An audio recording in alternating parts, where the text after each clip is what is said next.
Passamos a relatar o processo 8 da pauta. 9, conselheiro Antônio Joaquim. Com a palavra, o conselheiro Walter Albano para relatar o processo 10º da pauta, até aguardarmos o retorno do conselheiro Antônio Joaquim ao plenário.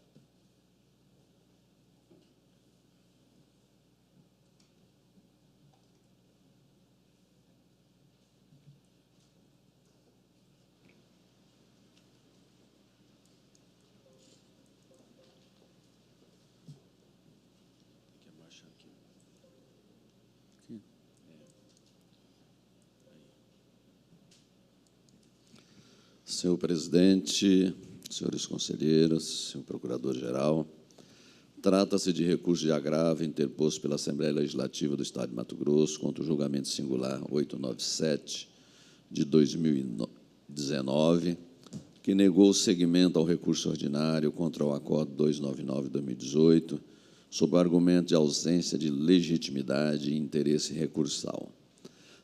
Nas razões recursais, a agravante alegou que os supostos atos irregulares foram praticados por representantes da mesa diretora da Assembleia Legislativa e, a despeito de ter figurado como parte interessada na representação de natureza externa, não lhe foi possibilitado o direito de manifestação, nem como parte, nem como amicus curiae, e nem como interessada. Ao final, requereu o provimento do agravo para reconhecer a legitimidade da Assembleia Legislativa na condição de interessada direta e o processamento do recurso ordinário por ela interposto. O Ministério Público de Contas, por meio do parecer 4355, opinou pelo conhecimento e não provimento do recurso de agravo, e essa é a síntese do relatório, senhor presidente. Em discussão? Senhor presidente, na discussão. Com a palavra, ilustre Procurador-Geral do Ministério Público de Contas, doutor Alisson. Obrigado, senhor presidente, senhores conselheiros, senhor relator. Percebo a necessidade, presidente e excelências, de rever o posicionamento do MP de Contas neste processo. Verifico que está claro o interesse recursal, bem como a legitimidade da Assembleia Legislativa de participar no polo passivo deste processo. Até mesmo porque compete à Assembleia avaliar, apresentar suas razões, a sua versão sobre o caso que está sendo discutido, sobre o mérito dele na atual fase. Portanto, excelências, entendo como pertinente o recurso ordinário que foi proposto, bem como pelo conhecimento e pelo provimento do agravo de instrumento. E cito também, excelências, que, em razão da democratização do processo, que tramita também aqui no Tribunal de Contas, do devido processo legal, até mesmo a nova lei de licitações prevê a possibilidade de que as procuradorias dos órgãos públicos possam intermediar a defesa dos seus servidores e membros para apresentar suas versões, fazendo a representação institucional nos processos em que, eventualmente, servidores e membros sejam inseridos no polo passivo de demandas referentes a licitações, a contratos. Então, há, no ordenamento jurídico, o interesse de que os órgãos públicos participem de eventuais processos em que haja interesse processual, como há no caso da Assembleia Legislativa. Portanto, excelências, sugiro o provimento do agravo e seu respectivo conhecimento. É o parecer, excelências. Perfeitamente. Continua em discussão. Encerrada a discussão, em votação. Senhor Walter.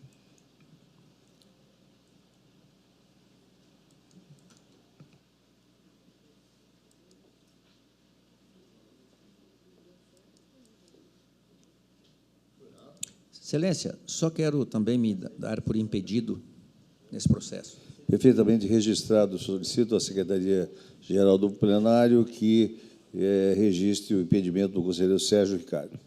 Com a palavra, o conselheiro Walter Albano. Senhor presidente, relembro que, apesar da Assembleia Legislativa constar como interessada principal desde o início da representação, foi-lhe negado o direito de intervir na condição de amicus curiae, sob o argumento de que o requerimento foi apresentado quando o processo já estava pautado para julgamento. Ocorre que o então Procurador-Geral da Assembleia Legislativa, em sustentação oral na sessão do dia 7 de agosto de 2018, afirmou e comprovou que não tinha conhecimento do processo até as vésperas do julgamento, pois nunca tinha sido citado ou notificado, fato que lhe impediu de intervir oportunamente. Durante o julgamento, por meio de voto vista, do auditor substituto conselheiro Isaías Lopes, foram ventiladas falhas no controle interno do Poder Legislativo e sugerida determinação ao órgão, ocasião em que a então relatora, a auditora substituta, apesar de expressamente reconhecer que as determinações eram relevantes, deixava de acatá-las porque o processo já estava em fase adiantada, sugerindo que as mesmas fossem feitas em processo específico. Tendo em vista que a instauração de um novo processo apenas para fazer determinações não se justifica e não tem previsão legal, pressupõe-se que o não acatamento teve o único intuito de impedir a participação da recorrente no processo. Isso porque, se eventualmente incorporasse a determinação ao seu voto, a relatora estaria obrigada a chamar a Assembleia Legislativa ao processo. A verdade é que este processo, que tramita desde 2015 nesse tribunal, tomou proporções surpreendentes, provavelmente pela fragilidade de fundamentos, tendo em vista que o número de recursos interpostos, 4 embargos de declaração, 3 recursos ordinários, pendentes de julgamento e ainda um agravo, e ou pelo posicionamento retrógrado de punição adotado pelos auditores que integraram este plenário, em detrimento da prevenção e orientação a que se propõe este tribunal, e, aliás, a previsão da própria Constituição da República Federativa Brasileira. Feitas essas observações, passa a análise do agravo, que tem como pretensão o reconhecimento da legitimidade da Assembleia Legislativa para intervir no processo e, consequentemente, o processamento do recurso ordinário por ela interposto. Com relação à admissibilidade do agravo, pelos seus próprios fundamentos, acolho o parecer do Procurador-Geral de Contas nessa parte e admito o recurso, vez que preenchidos os requisitos recursais. No mérito, entendo que a agravante pode contribuir, e muito, para a elucidação de possível dano ao erário daquele parlamento e, nesse sentido, exercer a defesa de suas prerrogativas institucionais inerentes à autonomia orgânico-administrativa. As decisões que negaram a participação da Assembleia Legislativa nesse processo afirmam que o Poder Legislativo ingressaria nos autos para a defesa dos possíveis responsáveis por desvio de recursos. Pasmem, impossível saber disso, que aí está naquela linha que Vossa Excelência citou, num outro caso, dessas premonições. Acho que a senhora nem falou premonição, eu estou dizendo, mas é uma espécie, né? Impossível saber disso. O Senhor viu o próprio poder. Deixa ele dizer. Meu Deus, me parece óbvio que a atual gestão da Assembleia e as gestões posteriores aos fatos auditados têm interesse em ver solucionado o caso, principalmente porque, se ocorreu dano, esse seria nos cofres daquele parlamento, em face da conduta de integrantes da Casa Legislativa. Corrobora esse entendimento o requerimento feito a este tribunal, ainda em 2015, pelo então presidente da Assembleia Legislativa, o então deputado Guilherme Maluf, solicitando auditoria para verificar pendências relacionadas à concorrência e ao contrato analisados. Ora, ele tomou a iniciativa. Entendo que, ao permitir a participação da Assembleia Legislativa nesse processo, no mínimo, abre-se a oportunidade para a apresentação de informações complementares na busca da verdade, além do que o próprio poder poderia adotar providência se, de fato, for confirmada a existência de dano. Entendo também que não se justifica negar esse direito, tendo em vista ser ela a maior interessada no caso. Isso porque a concorrência pública foi realizada pela Assembleia Legislativa e o contrato foi, por ela e em nome dela, celebrado com a empresa Tirante Construtora e Consultoria Limitada. Assim, nos termos do artigo 75 da Resolução Normativa 16 de 2021, que dispõe sobre o novo regimento interno desse tribunal, vigente, entendo que a Assembleia Legislativa deve ser integrada ao processo como parte responsável e interessada.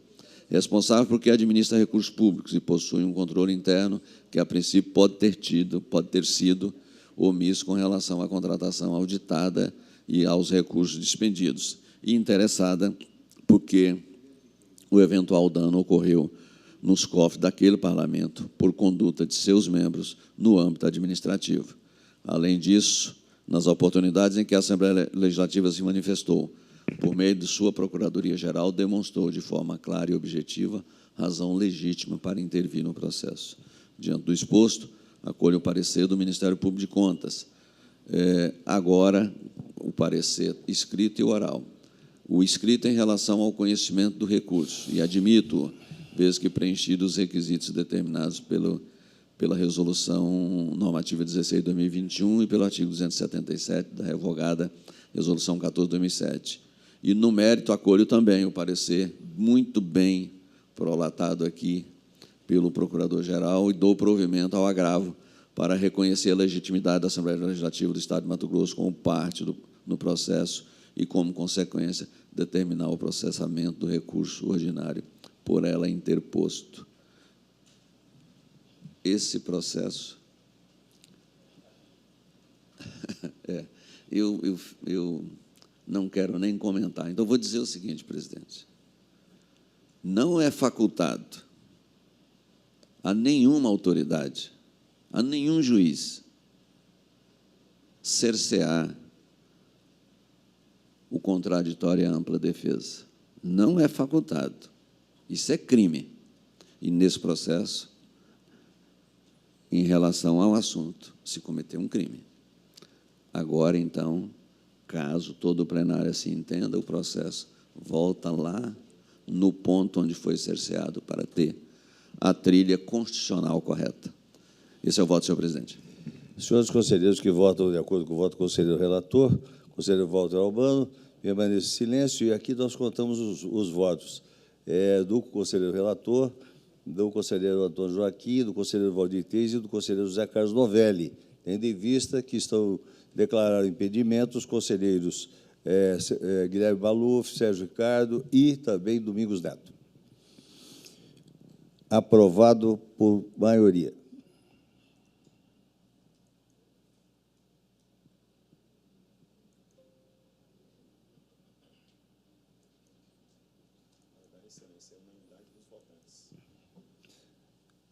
Corrigido aqui pelo ilustre procurador, aceito a retificação e reconheço que foi aprovado por unanimidade dos votantes. Melhor, muito melhor.